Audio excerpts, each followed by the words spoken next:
Hoy nos metemos de lleno en un tema realmente fascinante, la evolución de la teriantropía.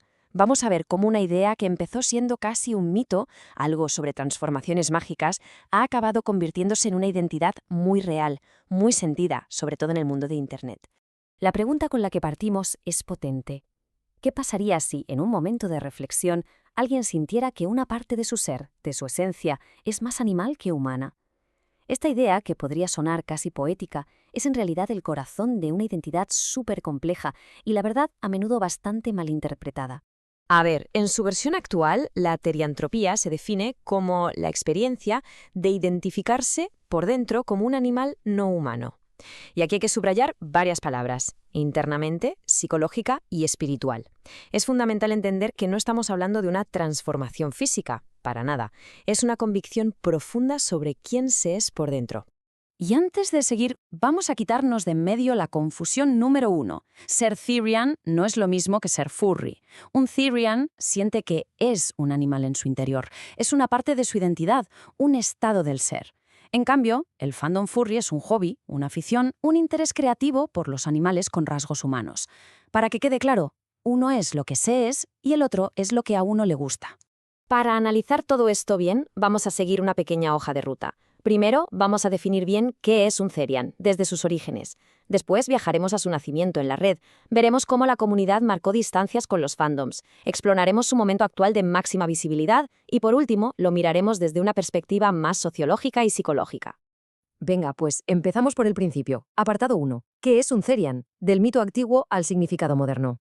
La palabra teriantropía ya nos da muchas pistas. Viene del griego cer, que significa animal salvaje, y antropos, que es humano.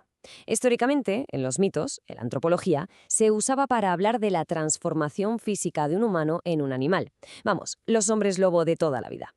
Pues bien, la comunidad actual ha cogido ese término y le ha dado la vuelta. Ahora describe una identidad interna, una experiencia que es puramente psicológica o espiritual. El cambio de enfoque es total. Y claro, este cambio tan radical no ocurrió así como así. Tuvo un lugar de nacimiento muy, muy concreto. Nos vamos al apartado 2. El nacimiento en la red.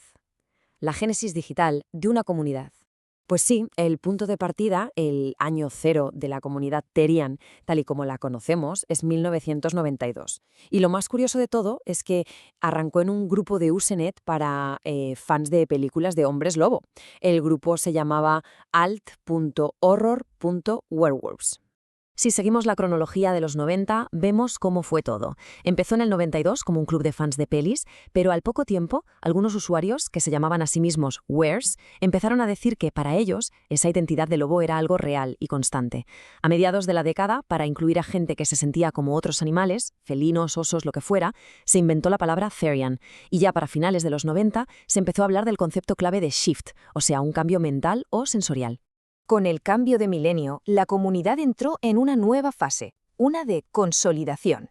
Y esto nos lleva al apartado 3, comunidad contra fandom, la época en la que se forjó la filosofía del movimiento. En la década de los 2000, Usenet empezó a decaer y la comunidad se mudó a foros específicos como Wherylist, y ahí los debates echaban humo. Se discutía muchísimo. ¿Esto de ser Therian es algo espiritual, tipo reencarnación? ¿O es más bien algo psicológico, que tiene que ver con cómo funciona el cerebro? Fue en estos foros donde se trazó esa línea roja con el fandom furry y se asentó la idea de que ser Therian es algo intrínseco, algo que por lo general no se elige. Y todo eso nos trae prácticamente hasta hoy. Apartado 4. La era de la visibilidad.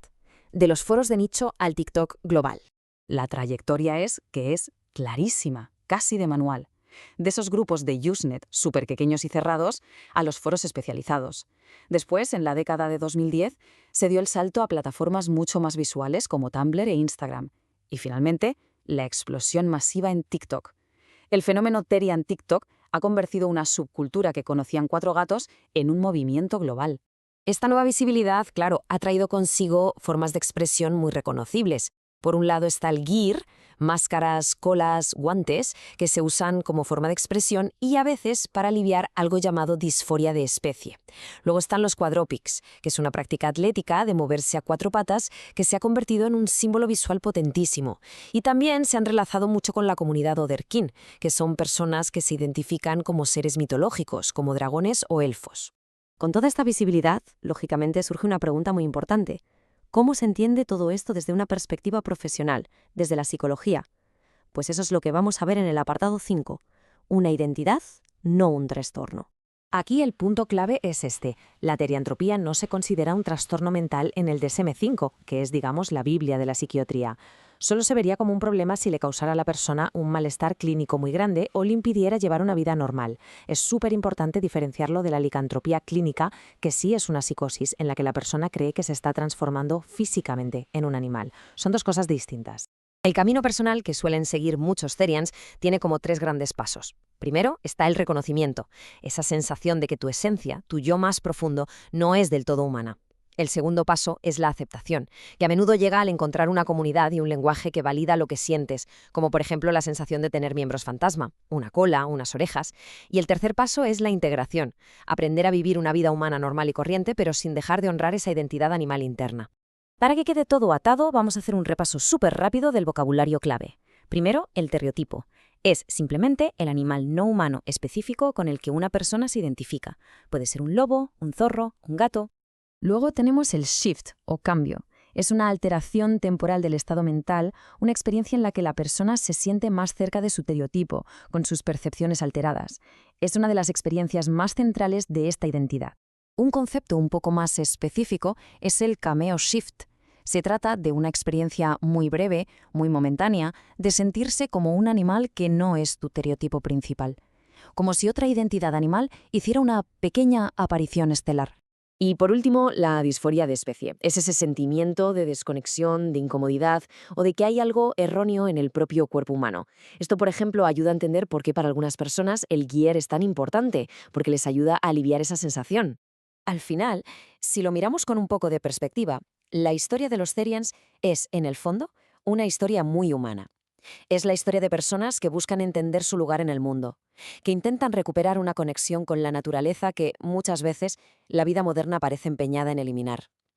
Es una búsqueda de identidad en un mundo que a veces nos hace sentir ajenos a nuestro propio planeta.